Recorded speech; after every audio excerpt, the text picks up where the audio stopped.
Masih di program 60 menit Special Report membuka mata mengungkap fenomena.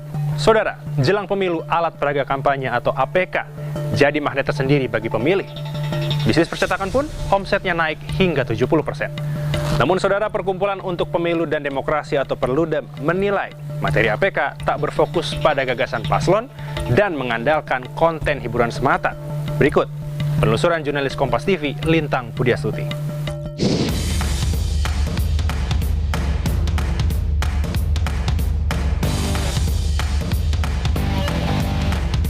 Komisi Pemilihan Umum atau KPU telah menetapkan jadwal kampanye mulai tanggal 28 November 2023 hingga 10 Februari 2024. Selanjutnya memasuki masa tenang hingga akhirnya sampai pada tanggal 14 Februari, yaitu hari pemungutan suara.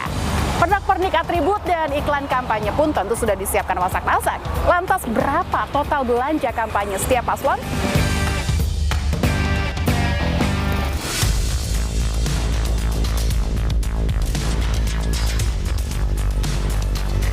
Alat peraga kampanye atau APK mewarnai setiap sudut daerah Indonesia di tahun Pesta Demokrasi Pemilu 2024. Alat peraga kampanye jadi magnet tersendiri bagi calon pemilih. Peserta pemilu pun berlomba-lomba menarik suara rakyat melalui APK. Tak heran, produksi alat peraga kampanye mulai dari bendera partai, kaos, baliho, hingga beragam pernak-pernik meningkat drastis. Salah satunya di Pusat Percetakan dan Konveksi Pasar Senen, Jakarta. Meta Kartika misalnya, pemilik percetakan di Pasar Senen ini mengaku omset usaha naik hingga 70%. Percetakannya menerima orderan alat peraga kampanye, mulai dari kaos, bendera, dan beragam pernak-pernik untuk ketiga paslon. Dalam sehari, Meta mampu terima orderan hingga 20.000 item per satu jenis alat peraga kampanye senilai ratusan juta rupiah. Kasih contoh aja, yang minggu ini itu hampir 2 juta, 1 juta, 2 juta pieces. Itu bisa kayak transaksinya lumayan banyak sih, bisa 500-an lebih lah. Biasanya dari relawannya atau tim sesnya, tapi kebanyakannya relawannya sih, relawan dari masing-masing paslon. Tetap juaranya kaos, karena itu kaos yang paling banyak. Percetakan milik Meta yang dirintis sejak tahun 2010 mampu produksi hingga 1.000 kaos per hari melalui tahapan desain permintaan paslon, printing, hingga sablon. Namun kali ini Meta terkendala waktu sebab masa kampanye terbatas kurang dari 3 bulan. Mungkin karena masa kampanyenya pendek kali ya, jadi kan harus waktu dapat nomor urut juga kan itu menentukan orderan juga sebenarnya. Kayak misalnya nomor urutnya baru-baru ini kan, belum sebulan. Dengan ada nomor urut itu kan kita bisa langsung cetak ribuan gitu kan, barulah turun itunya PO-nya kayak gitu, orderannya.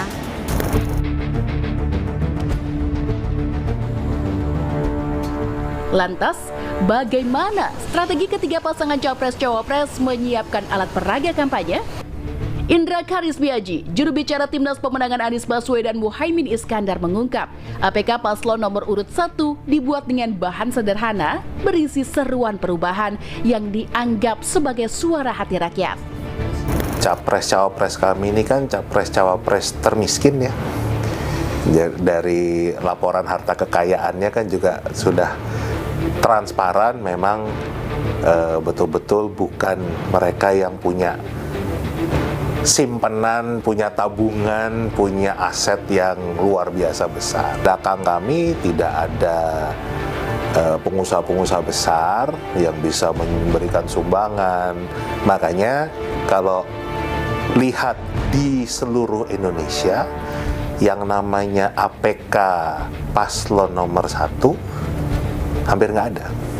Akhirnya para relawan itu betul-betul membuat APK apa adanya. Ada yang pakai kardus, ada yang pakai kain dipiloks, ada yang pakai karung beras dipiloks, dan ada yang pakai kertas. Jadi apapun yang kita miliki itu yang kami tampilkan. Sementara Akrom Saleh, relawan Jokowi bergerak bersama Prabowo memaparkan strategi pendekatan yang digunakan paslon nomor 2 Prabowo Subianto Gibran Rakabuming Raka, memanfaatkan teknologi artificial intelligence atau AI dalam APK-nya untuk menarik minat pemilih muda dan menciptakan suasana pemilu gembira. Yang teknologi terkini AI, yang kita tahu sekarang wajahnya Pak Prabowo kan lucu sehingga disebut gemoy, foto-foto boneka. Jadi hari ini ya memang kita tahu dua kali pilpres ini kan cenderung masyarakat hampir terpecah belah, Pak. Nah, saatnya inilah kampanye itu ya penuh lucu, riang gembira, kita ajak rakyat penuh kegembiraan.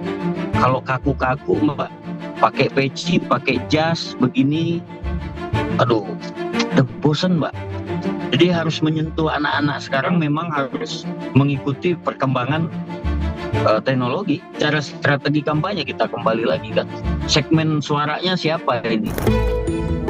Di kubu paslon nomor 3, Ratu Nabila, juru bicara muda TPN Ganjar Pranowo Mahfud MD menyebut konten yang dipasang dalam APK mengusung tema hitam putih, menggambarkan tokoh capres-cawapres taat hukum. Kalau melihat dari hitam putihnya ini kan dari awal juga kita sudah mengungkapkan ya bahwa hitam-hitam putih-putih, jadi tidak ada abu-abu, semua yang baik-baik, yang buruk-buruk. Jadi ini menandakan bahwa Pak Ganjar dan Pak Mahfud ini orang yang taat kepada hukum, yang akan menjalankan juga sesuai dengan kepentingan rakyat banyak. Dan memang apa ya, kita tahu juga Pak Mahfud ini kan sangat saklek begitu, sangat saklek dan juga tidak pernah bingung antara yang benar mana yang salah gitu. Jadi itu sih yang mau kita kemukakan, karena memang dari survei juga banyak masyarakat ini yang sudah jengah dengan pemerintahan dengan governance yang kurang baik.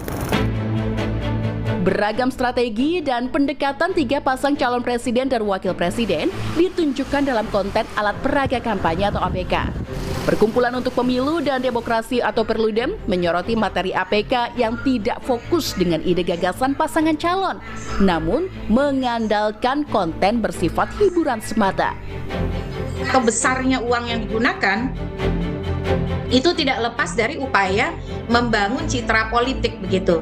Memang setiap pasangan calon itu punya prioritas dan pendekatannya masing-masing.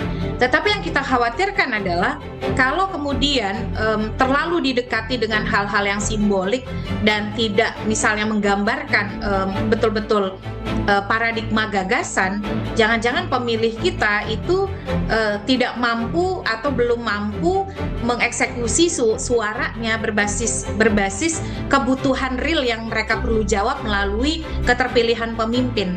Tetapi memang sekedar mengandalkan hal-hal yang sifatnya aksesoris, permukaan, atau sesuatu yang entertaining atau menghibur saja. Nah, ini yang berbahaya sebenarnya. Peneliti Litbang Kompas Yohanes Advent Krisdang Marjati yang meneliti khusus belanja kampanye Capres-Cawapres Pemilu 2024 menyebut efektivitas alat peraga cetak pada kampanye tergantung dari wilayah. Oke, kalau kita melihat yang percetakan dulu ya, itu masih bisa diandalkan. Tapi kita harus melihat kewilayahannya, apakah itu kota, ataukah pinggiran kota, atau bahkan daerah 3T, tertinggal begitu ya. Kalau di wilayah kota, seperti baliho, mungkin pamflet dan sebagainya, itu bisa jadi layar kedua atau ketiga, seperti itu. Kenapa? Karena akses informasi lebih cepat melalui media sosial dan internet. Lain cerita ketika itu di daerah pinggiran, yang mana infrastruktur komunikasi dan jaringan internet belum bagus. Baliho, pamflet, dan alat peraga cetak itu masih menjadi salah satu andalan. KPU telah mengeluarkan aturan nomor 15 tahun 2023 terkait pemasangan alat peraga kampanye. Komisioner KPU Idam Kolik menyebut lokasi pemasangan APK dilakukan dengan mempertimbangkan etika hingga keindahan kawasan setempat. Sementara, lokasi yang dilarang untuk pemasangan alat peraga kampanye diatur dalam PKPU nomor 20 tahun 2023. Di antaranya, tempat ibadah, rumah sakit atau pelayanan kesehatan, tempat pendidikan, gedung atau fasilitas milik pemerintah, jalan protokol, sarana publik, dan taman atau pepohonan. Selain alat peraga kampanye, iklan kampanye di media massa turut diatur dalam keputusan KPU nomor 1621 tahun 2023 tentang pedoman teknis pelaksanaan kampanye pemilu. Untuk media massa cetak, KPU membatasi iklan kampanye paling banyak 2 halaman di masing-masing media. Peserta pemilu dapat beriklan paling banyak di 3 media massa cetak selama paling lama 21 hari. Sedangkan untuk media massa elektronik, KPU membatasi paling banyak 3 spot iklan dengan durasi 30 detik. Peserta pemilu dapat beriklan di 6 media massa elektronik paling lama 21 hari.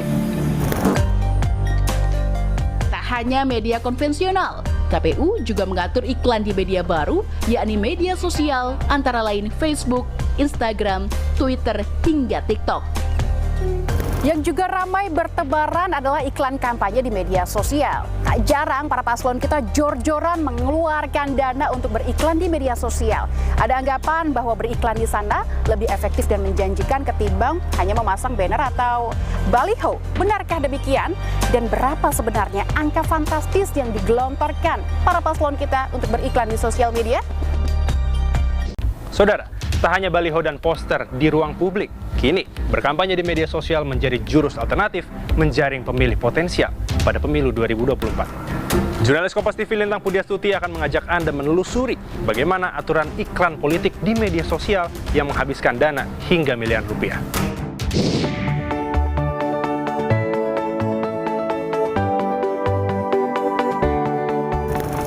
Iklan kampanye yang dipasang di dunia maya kini sudah menjadi satu alternatif sarana memperkenalkan tokoh politik dan berujung mencuri suara rakyat jelang pemilu.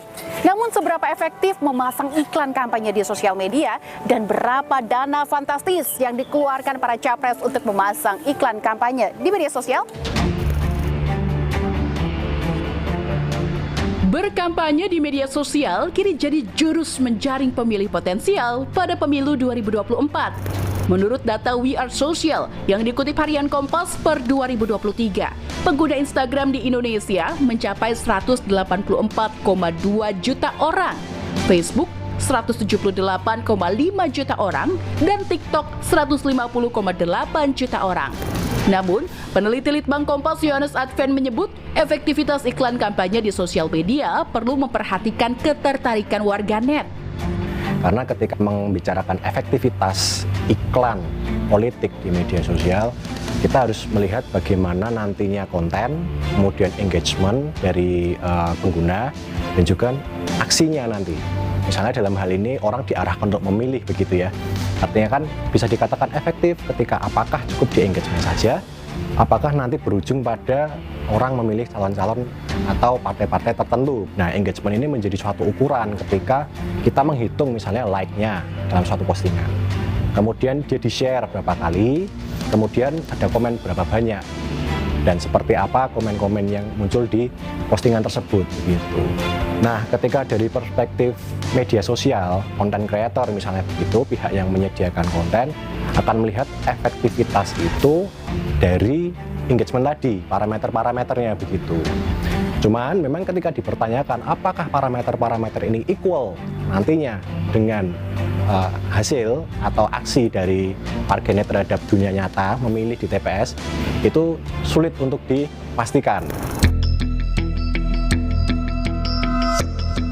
KPU turut mengatur pemasangan iklan kampanye di media sosial. Satu spot media sosial berdurasi paling lama 30 detik setiap hari. Media sosial dapat dibuat paling banyak 20 akun untuk setiap jenis aplikasi dan harus dilaporkan ke KPU. Beberapa platform media sosial menjadi rujukan utama belanja iklan kampanye politik pemilu 2024. Berdasarkan data yang diolah Litbang Kompas dari Meta Platform yang menaungi Facebook dan Instagram, menunjukkan belanja iklan politik dari capres, partai politik, hingga LSM periode Agustus 2020 hingga Oktober 2023 mencapai 70,95 miliar rupiah dengan jumlah iklan tayang sebanyak 272.010. Apakah ketika semakin besar jumlah iklannya, baik itu dari segi nilai maupun jumlah unggahan ya, artinya kita seperti menyebar jala gitu. Semakin besar jalannya, potensi yang terjaring juga semakin besar gitu. Namun pertanyaannya apakah selalu berbanding lurus? Tidak juga. Kita melihat bahwa dari APJII, Asosiasi Penyedia Jasa Internet Indonesia, dia menyediakan data survei waktu itu tahun 2023 begitu ya. Ada sekitar 215 juta pengguna internet di Indonesia. Cuman memang ketika kita lihat dalam kontestasi politik, target ini menjadi segmen-segmen atau dibagi-bagi menjadi beberapa segmen lagi begitu. Misalnya generasi begitu kan, generasi Z, generasi Y, dan lain sebagainya begitu. Artinya ketika kita melihat siapa pangsa pasarnya, ya 215 juta orang di Indonesia ini tadi gitu. Namun ketika kita melihat bagaimana memperlakukan pasar itu akan menjadi beda persoalan. Karena kan kita ada misalnya nih ada TikTok, ada Facebook, ada Instagram, ada Twitter atau X begitu ya.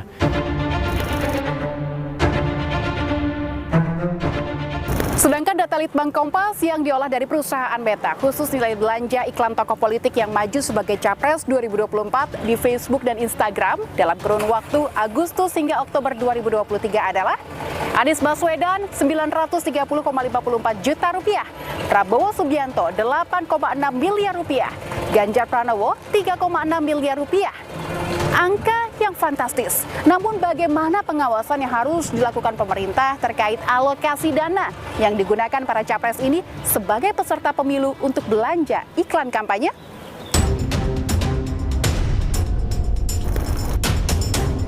Peserta pemilu wajib melaporkan laporan awal dana kampanye atau LADK, laporan penerimaan sumbangan dana kampanye atau LPSDK, dan laporan penerimaan pengeluaran dana kampanye atau LPPDK yang disampaikan ke KPU maksimal 15 hari setelah pemungutan suara. KPU juga melarang beberapa sumber dana untuk kebutuhan kampanye, seperti dari pihak asing, identitas penyumbang tidak jelas, hasil tindak pidana yang terbukti berdasarkan keputusan pengadilan, serta pemerintah, Pemda, BUMN, dan BUMD. Namun, Pembina Perkumpulan untuk Pemilu dan Demokrasi atau Perludem, Titi Anggraini menyoroti fungsi pengawasan Bawaslu untuk laporan pendanaan kampanye tidak maksimal dan terkesan formalitas belaka. Kenapa laporan dana kampanye tidak mencerminkan secara menyeluruh uang yang dikeluarkan oleh peserta pemilu, termasuk pasangan calon presiden dan wakil presiden? Karena dana yang beredar dana yang dilaporkan itu hanyalah dana yang diterima dan dikeluarkan selama periode kampanye. Faktanya, pasangan calon partai politik itu menerima dana bahkan sebelum mereka ditetapkan sebagai peserta pemilu. Bahkan mereka sudah melakukan kerja-kerja unjuk publik dan juga expose untuk kepentingan elektoral sebelum tahapan pemilu dimulai, bahkan sebelum mereka mendaftar dan ditetapkan sebagai peserta pemilu, baik partai politik peserta pemilu ataupun pasangan calon peserta pemilu untuk pilpres. Bawaslu selama ini cenderung tidak bisa untuk memastikan kebenaran penerimaan dan pengeluaran. Selain karena sarana dan prasarana yang dimiliki juga tidak memadai, penerimaan dan pengeluaran pun banyak terjadi dilakukan secara tunai, bukan secara transaksi elektronik ya atau digital. Nah, selain itu, audit yang dilakukan pun adalah audit berbasis kepatuhan. Jadi apakah kepatuhan melaporkan sesuai dengan batasan sumbangan ataukah mengembalikan dana-dana yang dilarang atau tidak, tapi bukan audit investigatif. Menciptakan kampanye pemilu damai, aman, dan transparan sepatutnya jadi tanggung jawab bersama menyambut Pesta Demokrasi 2024. Kampanye sudah dimulai, sebuah berlomba tunjukkan visi, misi, hingga citra terbaiknya di hadapan publik demi menyentuh hati masyarakat Indonesia dan mencuri suaranya di pemilu 2024 mendatang. Mau beriklan kampanye lewat radio, TV, koran, baliho, hingga kerahkan digital dan sosial media, sah-sah saja dilakukan. Asal tetap pada koridor yang sudah ditetapkan KPU dan ciptakan kampanye damai. Saudara, kami tutup program 60 menit Special Report edisi kali ini. Jangan lupa, pemilu akan kita laksanakan pada 14 Februari 2024. Dan pastikan ikuti terus perkembangannya hanya di Kompas TV, independen, terpercaya. Saya Agin Fridianto pamit. Sampai jumpa.